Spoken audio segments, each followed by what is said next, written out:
So hello guys, इस video में हम बात करने वाले हैं कि फिजिक्स में तुम लोग कैसे अपना स्कोर को इम्प्रूव कर सकते हो।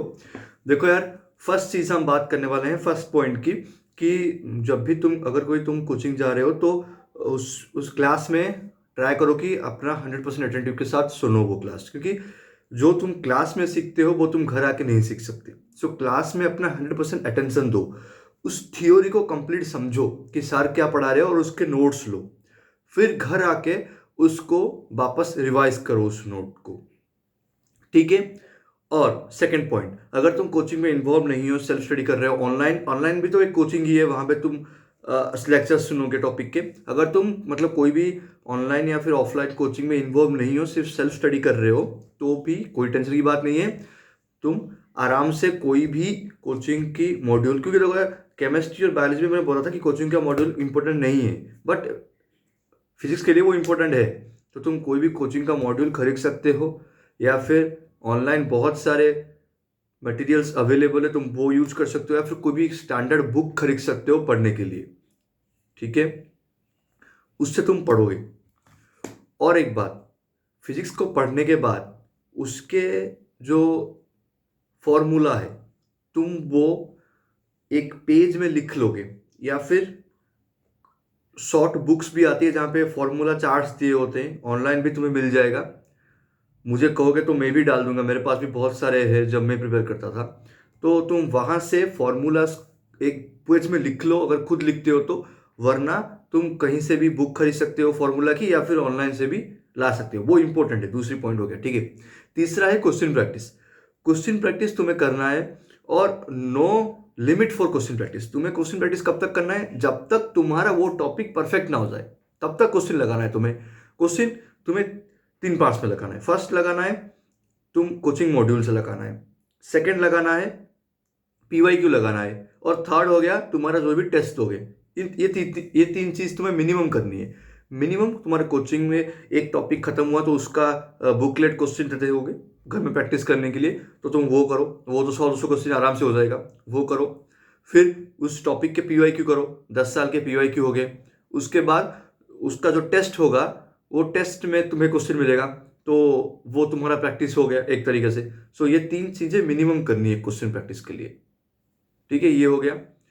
उसके बाद तुम्हें क्या करना है, तो वो लोग बोलते हैं कि फिजिक्स में यार पढ़ने के बाद भी हमारे मार्क्स कम आते हैं, तो वो क्यों आते हैं? फर्स्ट ऑफ ऑल देखो, जब भी तुम क्वेश्चन घर में प्रैक्टिस करोगे तो उसको तुम टाइम लिमिट के साथ प्रैक्टिस करो और थियोरिटिकली प्रैक्टिस करो। ऐसा नहीं कि तुमने फॉर्मूला डाल के आंसर निकाल दिया, क्योंकि फॉर्मूला डाल के आंसर निकालोगे तो वो तुम्हारा सही हो जाएगा ऑब्वियसली कम टाइम में, बट एग्जाम में जब अगर थोड़ा सा क्वेश्चन ट्रिक करके आ गया, थोड़ा सा मॉडिफाई करके आ गया ना, तब तुम वहां पे फंस जाओगे, क्योंकि वहां तुम्हारा फॉर्मूला काम नहीं दे रहा होगा। वहां पे जब अगर तुम step by step theoretically approach के साथ सॉल्व करोगे, तब वो सही होगा। इसलिए जब भी तुम घर में प्रैक्टिस करोगे, विथआउट फॉर्मूला प्रैक्टिस करने की ट्राई करो, थियोरिटिकली अप्रोच के साथ ट्राई करो। ठीक है। और एक पॉइंट हो गया कि जब भी तुम क्वेश्चन प्रैक्टिस करते हो, टाइम लिमिट के साथ करोगे। टाइम लिमिट के साथ, क्योंकि एग्जाम में कम मार्क आने के एक और फैक्टर है, वो है टाइम मैनेजमेंट नहीं हो पाता है। तुम्हारा टाइम ही सफिशिएंट नहीं होता तुम्हारे क्वेश्चन प्रैक्टिस करने के लिए फिजिक्स में। इसलिए हमेशा ट्राई करो कि जब भी तुम घर में प्रैक्टिस करो, वो टाइम लिमिट के साथ करो। यानी तुमने लेट्स सपोज 45 क्वेश्चन लिए, उसको 1 घंटा दो और प्रैक्टिस करो। 45 क्वेश्चन को 1 आवर प्रैक्टिस करो, जितना भी हुआ। ठीक है, जितना भी हुआ टाइम लिमिट के साथ ही प्रैक्टिस करो। तो कुछ लोगों को ये अच्छा नहीं लगेगा ये स्ट्रेटेजी, लोग कहेंगे कि यार इसमें हम लोग 10-15 क्वेश्चन सॉल्व कर पाते हैं। तो यार देखो, इनिशियली 10-15 क्वेश्चन सॉल्व होंगे, ठीक है, क्योंकि अगर तुम्हारे पास तुम्हारी बेसिक्स स्ट्रांग है, तुमने मैंने जो जो किया वो सब तुम अप्लाई करते हो, तो तुम्हारे ज़्यादा क्वेश्चन सॉल्व होंगे। और इसी के साथ ही तुम्हारी क्वेश्चन क्वेश्चन की एफिशिएंसी इंक्रीज होगी एग्जाम में। क्योंकि यार नॉलेज तो, क्योंकि एग्जाम सिर्फ नॉलेज का नहीं है, एग्जाम एक्यूरेसी का भी है, एग्जाम स्पीड का भी है। ठीक है, तुम्हारे पास नॉलेज है बट तुम स्पीड से क्वेश्चन अटेम्प्ट नहीं कर पाते हो एग्जाम में, तो क्या फायदा? एग्जामिनर तो तुम्हें ज्यादा टाइम नहीं देगा ना। क्वेश्चन स्पीड से भी करते हो, पर वो गलत हो जाता है, एक्यूरेसी नहीं है तुम्हारे पास, क्योंकि तुम मतलब कम टाइम है, ज़्यादा क्वेश्चन है, तुम ट्राई करते हो कि सब अटेंड कर दूंगा, ऐसा नहीं होता है। ठीक है, मिनिमम टाइम दो, जितना चाहिए मिनिमम टाइम दो, उससे कम में तो नहीं होगा, मिनिमम टाइम दो, बट ट्राई करो कि टाइम लिमिट में ही तुम प्रैक्टिस करो एक एक क्वेश्चन को। 1 घंटा, देखो यार 1 घंटा लिया, 45 क्वेश्चन लगाए, लेट सपोज 30 क्वेश्चन हुए तुम्हारे, ठीक है 30 हुए, बाकी 15 नहीं हुए, कोई बात नहीं, फिर उसको मतलब करेक्शन करो कि कितना सही हुआ कितना गलत हुआ, फिर 45 क्वेश्चंस को बैठ के अच्छे एनालिसिस करो। इससे देखो तुम्हारे मार्क्स जरूर इंप्रूव हो गए, क्योंकि मैंने ये किया था, मेरे मार्क्स जरूर इंप्रूव हुए थे।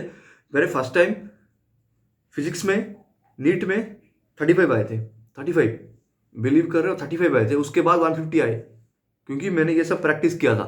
ये सब स्ट्रैटेजी मुझे किसी ने बताई नहीं थी यार, मैंने खुद एक्सपेरिमेंट करके ये ट्राई किया था, और तुम्हें मैं बता रहा हूँ।